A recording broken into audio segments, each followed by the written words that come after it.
I just felt like coming on YouTube and making a really deep video. And this is definitely going to be multiple parts, but and I'm not sure if I'm going to be able to do it in perfect chronological order, but I wanted to come on here and share my entire life story, the good, the bad, the ugly, and then everything in between. But I mainly wanted to focus on some of the horrendous abuse that I've experienced within my family. Like, I'm gonna be dropping names and everything and sharing about specific,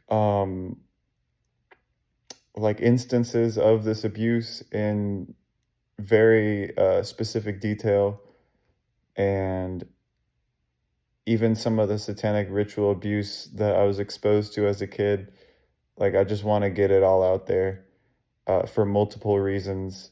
For one, it kind of like I'll be facing my own fear of, I guess, being seen in that regard. And then also, it'll provide other people, like, maybe some courage to share what they've been through, or even just some validation, as well as myself, just validation for what I've been through, just by sharing it and like putting it out there. And then three, it'll also kind of like put stuff out into the light so that it's not like festering in the darkness anymore. And I don't know why I haven't done this yet, but I think I've been afraid of some sort of weird like retaliation somehow, even though it's not necessarily true. Like I mean, in addition to abuse at home, I also experienced a lot of bullying, and just I've experienced a lot of adversity, which I realize comes from the kingdom of darkness. It comes from a spiritual root of the devil, but nonetheless, it kind of puts an imprint in your soul of like fear in certain situations. But I wanted to like go 100% like opposite into that opposite direction of that fear, because I feel like that's really powerful. But yeah, I'm just gonna rant, and I'm gonna begin and just kind of like outline what it was like growing up in a narcissistic family here in Georgia, which is where I'm from. So basically, I'm from a city called Norcross, Georgia, and in this city, there's multiple different like subcultures in the city, and the subculture that I grew up in was like the really pretentious kind of like highly wealthy, uh like almost like wannabe celebrities kind of vibe was like my neighborhood that I grew up in, and the neighbors and even my family. Like, they're just very highly narcissistic, and they try to flaunt their achievements in front of everyone's face. And some of the ways that they do that is by like just being really excessive and spending a lot of money on shit that just like, I mean, I'm not a jealous person. Like, I don't care. Like, you can spend your money on whatever, but this is like clearly like superficial, and it has the intention of like trying to impress strangers. So that's what I mean when I say like excessive. But they spend their money on like really dumb, excessive shit. Um that, like, at least for me, when I think about, when I like me personally, whenever I have money, I always try to like give some of it away, to follow God in that way, because I've been, I'll get into this later, but I've been through money struggles myself, so I know what it's like for people out there struggling. So like, with my degree of empathy, it's hard for me to just do some dumb shit with money. But yeah, so I grew up in that kind of pretentious environment, and I remember like it's obviously gonna be difficult for me to talk about a lot of this in the beginning, so I'm gonna like kind of ease my way into it with multiple series. But I just wanted to say, like, a lot of the, especially down south, a lot of the families are like this, where they'll either be like my family, where there's like alcoholism going on behind the scenes, and that's covered up with this like fake church persona. And then there's, like I kind of mentioned before, there's like child abuse going on. There's triangulation going on with other family members. There's so much shit like interwoven into this mess, and the whole goal of it is to keep you stuck in this system of this family through lies, through coercion, through manipulation, and they don't want you to like find your way out and find your own autonomy and your own freedom. So, I mean, if you're already familiar with narcissism and stuff like that, then you already know that stuff. But I just really thought that I would like begin to share my story about this. So, yeah. So like that's kind of like the whole church thing. That's a really big prominent thing for a lot of people. And it's crazy because um when you think about church, and you think about the South, like if you're not from the South, I know that there's like this view, and I'm not saying that everybody has this view, but I'm aware that there's this view. It's like, oh, Southern people are like almost like naive, and they're almost like stupid, and they just go to church and they're so kind to each other, and there's hospitality, and it's like its own little world, and it can be that way in certain areas, but there's also this other side of it where you've got people like my grandfather who owned a Christian printing company and would like charge way too much for stuff that he was like not even really doing in-house. Like he would have another company do the work, and then he would act like he did it and put his own like label on it, and then like dishonestly like hand it off to the next person. And like that's just bad business, and like he even called it Trinity Press, which is there's a whole thing, like this is his whole ego, his whole life was behind this. Like he had to be like real. It was really weird, like you're treating your own family like shit. You're an alcoholic, you're a whole deadbeat dad, you're a deadbeat grandpa, you're a horrible person, you have no empathy for anyone. He's racist, like all these fucked up things about my grandpa are behind the scenes, but then in the forefront, he's going to this church with a bunch of other people that are like this too, because narcissists aren't going to spend too much time around people who are going to call them out, right? But anyways, he's uh he's like doing all this like behind the scenes shit, like not only with like the abuse in the family, but even just like even treating his employees at work like shit. Like just everything that he has going on has got to be this like behind the scenes shit, you know what I mean? And my voice was kind of swept under the rug, and I was like occasionally like displayed as like, part of the image that he was trying to convey, like, oh, look, I'm such a great grandpa. Like I remember, getting a lot of toys when I was a certain age, when I was a kid, almost to kind of like paint an image to like either the neighbors or just anyone else who had any sort of um like influence or like view in my life, like they could see into my life. It would look from the outside that I had it made, but that was like all bullshit. So yeah, and that was like my early life, so yeah, we're gonna start like that. That was like my early life, and then as I got older, I was put into like a private Christian school when I was like 6 years old locally, and it was pretty much a cult. Some Christian organizations are really culty and not really loving, and they're more focused on the narcissistic shit, and they want to make a bunch of money off of people that think it's a real ministry, and that's kind of like what it was. But I went to a school like that, and then ended up moving with my mom, and like this shit like my life story goes down so many crazy little rabbit holes. So like uh I ended up moving with my mom to a city called Cumming, Georgia, and this was like in kindergarten, and my mom was engaged to this guy who was like a pastor's son. And this guy had like some serious drug addictions. Like I don't really remember because I was so young, like what he was on, but like I just remember him being really emotionally uh not attuned to my needs, and the same thing with my mom, like, I remember my mom, like, leaving me at the house, like, alone, like, locked out of the house and, like, going shopping for, like, hours, and, like, just doing fucked up shit like that, or, like, you know, leaving me at that house during that time, and, I remember specific times of that guy, being fucked up, and, like, he wasn't as bad as the next guy that my mom got with, but that guy was not a great guy, so my mom must have been kinda seeking out her dad in relationships there, but,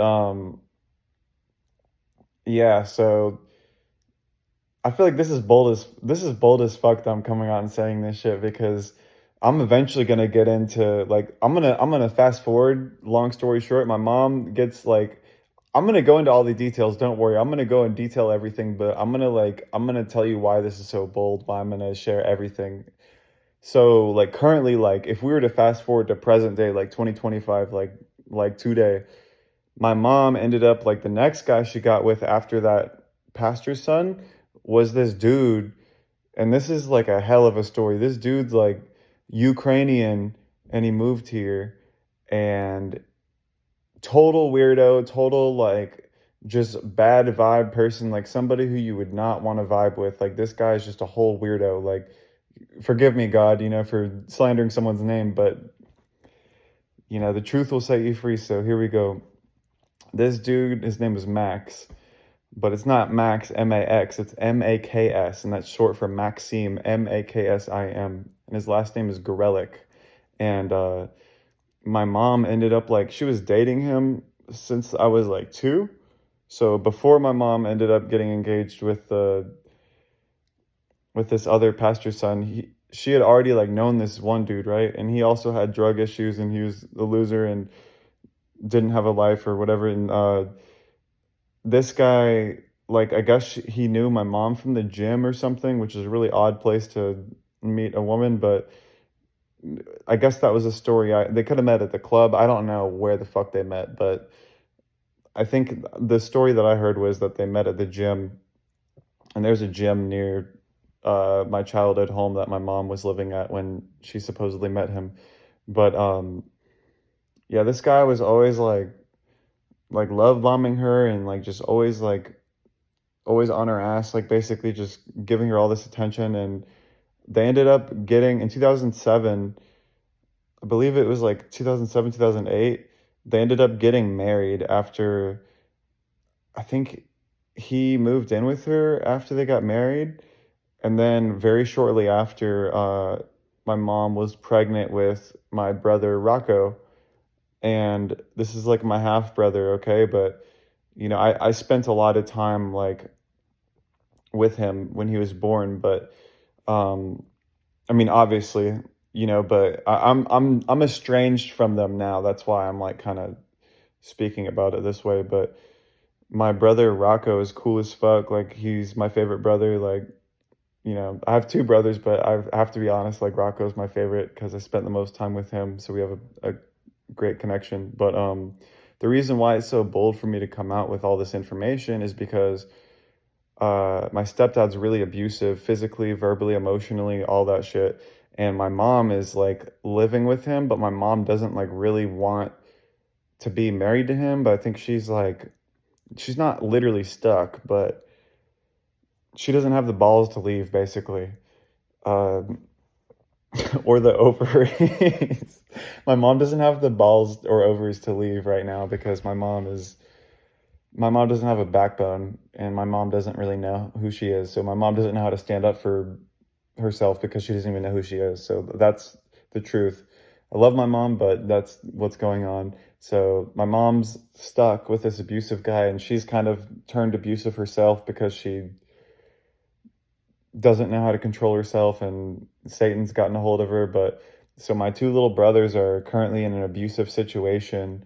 Um, Over in a city called Johns Creek, Georgia, which is like a mile from where I am now in Norcross and where my grandparents live. And despite my grandparents having a lot of financial capability to do something to, hire a private investigator and try to figure something out. Like, I mean, that's what I would do, for my brothers if they're in a fucked up situation. And I suggested that to my grandpa, but there's like this apathy. It's like he like goes to bed like nicely every night. Like he goes to bed, with his head on this nice pillow, feeling good about himself, knowing that my brothers are fucking being fucked over right now, like being abused and shit. Same thing with my mom. So like that shit's fucked up to me. So that's why it's bold as fuck for me to get out and say this, because there's literal like abuse that's like still going on.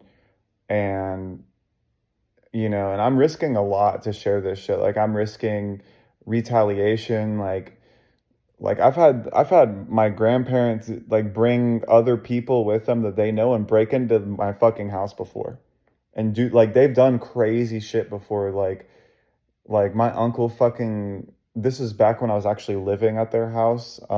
This next thing I'm about to share, uh there was this one morning where my fucking uncle and my grandpa like fucking barged into my room and woke me up, and I was like sleeping peacefully, like getting ready for work, and like trying to be a fucking golden child, and I got fucking assaulted. Like my uncle was like putting his hands on me, like roughhousing me and shit. And it's just crazy to me, like the level of fuckery that these people think they're going to get away with. But I've done a lot of therapy work, and I've done a lot of inner work and a lot of work with God, and I know that no weapon formed against me shall prosper. In fact, I'm going to speak that over this entire podcast, if you will. But I know that no weapon formed against me shall prosper. I know that somebody out there is going to be impacted by this. Like even if this only helps me in like a cathartic way to share this, then it was worth it. But I really do hope at least one person will hear this and it'll impact them, or maybe somehow it'll end up helping my brothers. But I have kind of like a little like sidetrack shit. Like I have a scatterbrained way of expressing myself, okay? But I'm gonna end up. I actually took from my grandparents' house a bunch of old pictures so I could do something like this, even if it was just therapy. But I have a bunch of pictures from my childhood that I wanted to share, and I wanted to like show pictures of my brothers and show pictures of my mom, and just like tell the true story of my life and my family and everything. And so I'm eventually going to do that in like part two, three, or four, however long this takes. But yeah, I wanted to really detail a lot of the abuse and even talk about that in perspective of what my brother is, uh, you know, 100% having to deal with in his life now because I'm gone. And I'm not there to like protect him necessarily, um, or be the scapegoat, because typically the older child becomes the scapegoat in certain family dynamics like this. But I just wanted to share something about my brother too. My brother Rocco, my middle brother, who I believe has become the scapegoat. Like, I just really I feel really bad, like that he's going through this shit, and I feel really kind of not stuck, but I feel really limited in what I'm able to do.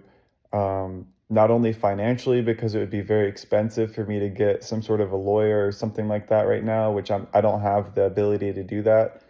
Um, but I just like, I don't know. I don't want him to feel so forgotten, like I did when I went through all the abuse that I went through as a kid. Um, you know, I don't want him to feel that way.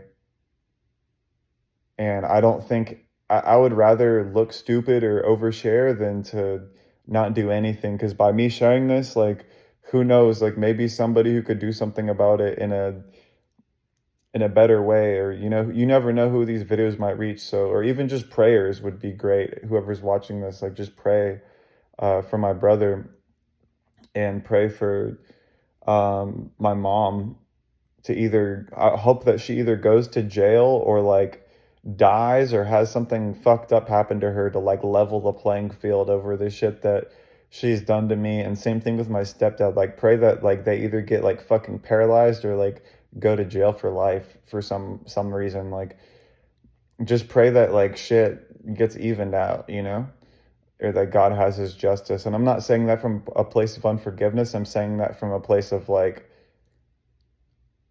once you end up hearing like some of the shit that they did, you're gonna be like, okay, yeah, like fuck them. Um, but yeah, so um, I wanted to add,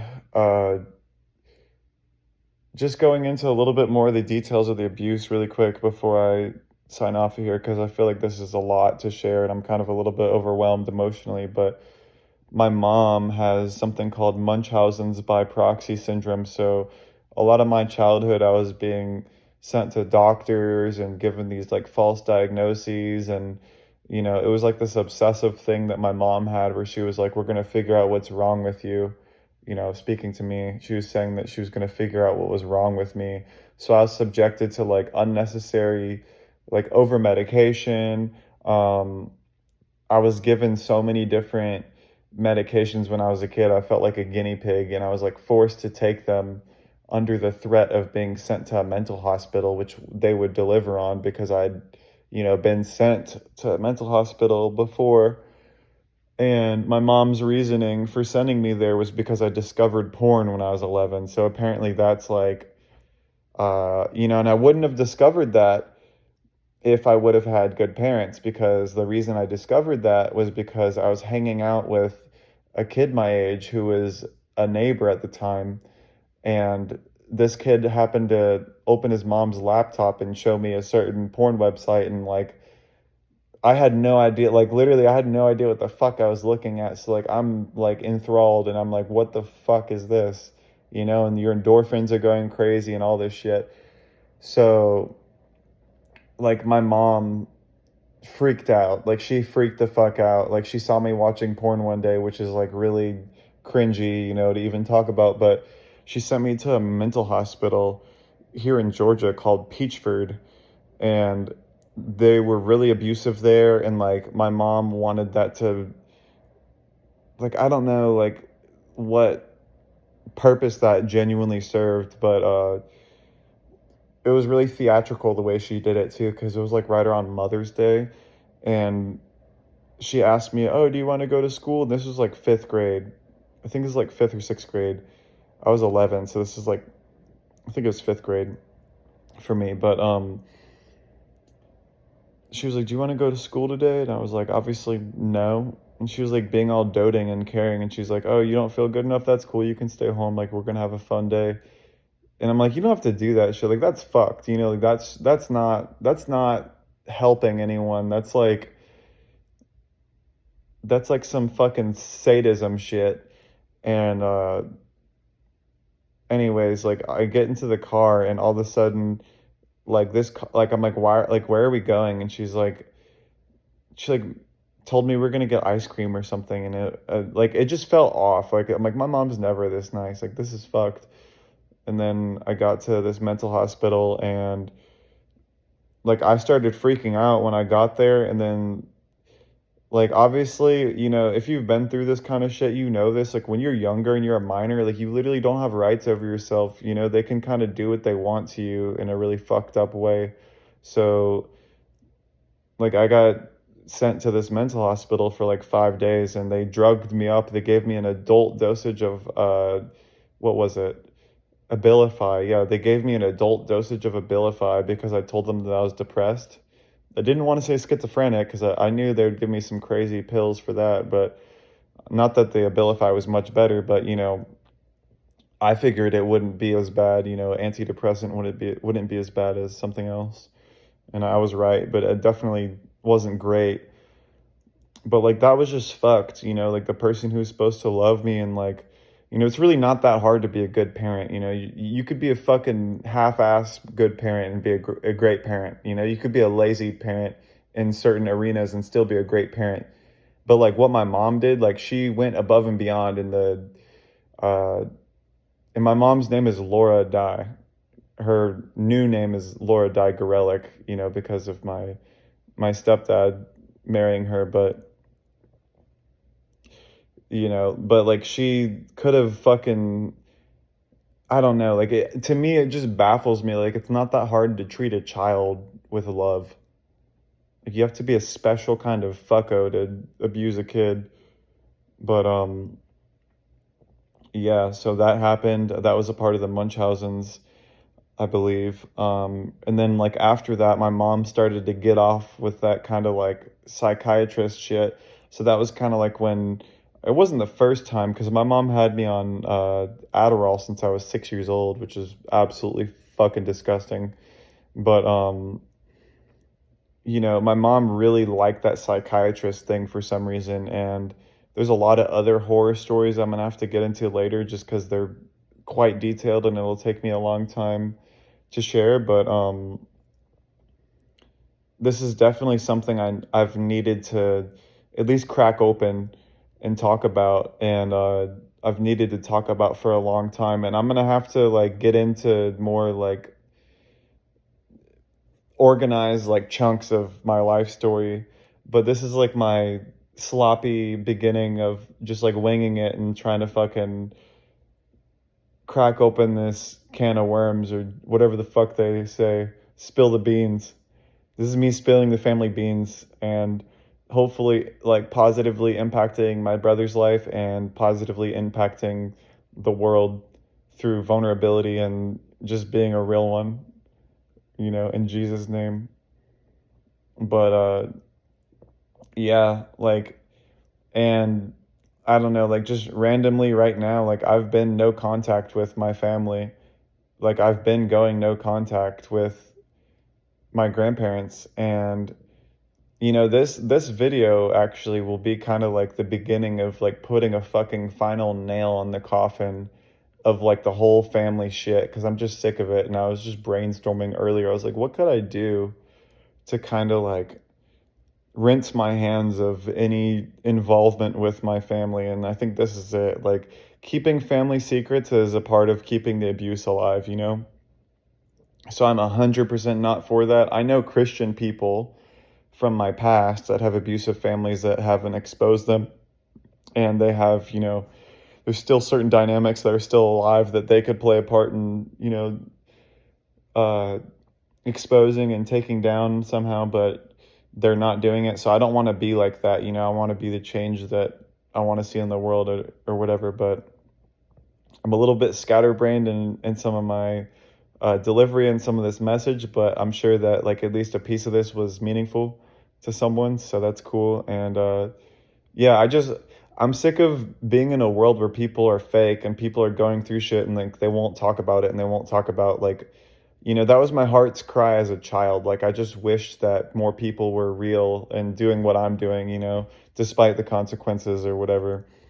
So I always wished that when I was a kid that someone would stand up for me, and I always wished that somebody would care about people and people's safety rather than like image and success and money and bullshit and stupid shit. So yeah, I mean, if another thing, like I said, if anyone is seeing this, like pray for my brothers. Their names are Rocco and Vincent. We call them Rocco and Vinny. Just pray for them, and you know, hopefully on a side note, like I said, hopefully this video contributes to their safety in some way, shape, or form, or at least makes other people more aware of what can happen in these types of things, because I have actually been impacted by certain people's YouTube pages where they talked about their narcissistic abuse growing up in their families.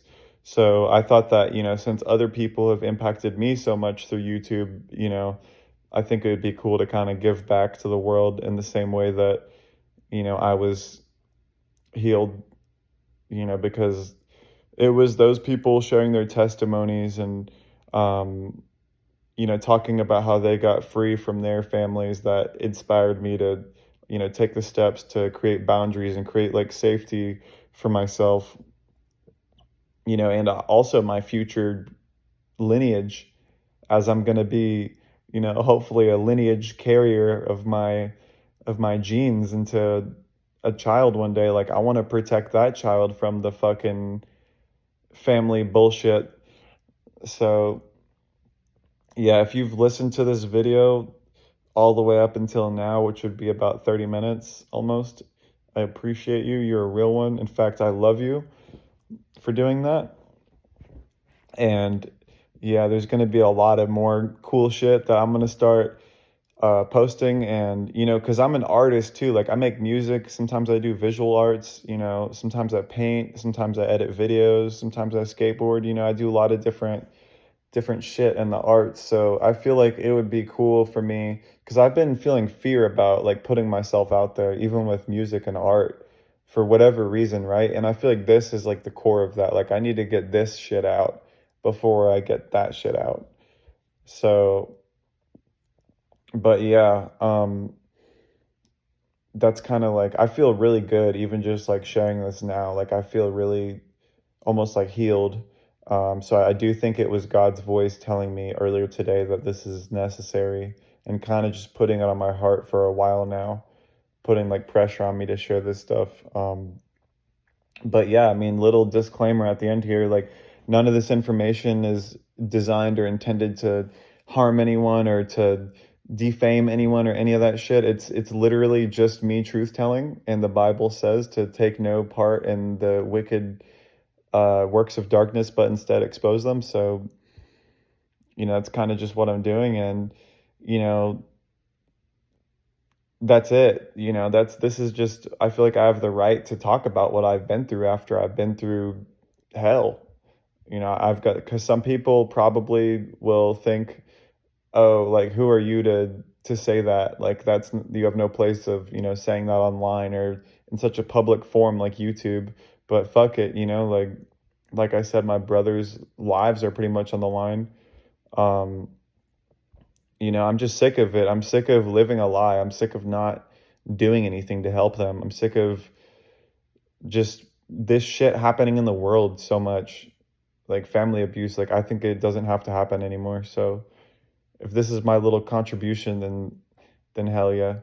But it is getting a little bit later here in Georgia, so I'm gonna sign off right now. But I wanted to pray, um, just for anybody watching this video. If you're going through a similar situation, I wanted to pray for you and just cover and close this prayer or close this video with prayer. So without further ado, Father God, Lord Jesus, thank you for giving me the boldness to come on here tonight and to share. And I thank you for this viewer, God, whoever this may be. And I actually pray that this video reaches the right people, God. And I pray that you speak through me in this video to the right people and speak to their heart, God, and impact them in the way that you would like, God. And I pray protection over them, God. And I pray that if they're going through something similar to the things that I shared, or if they're just going through anything, I pray that you would guide them and heal them through it, God. In Jesus Christ's name, amen.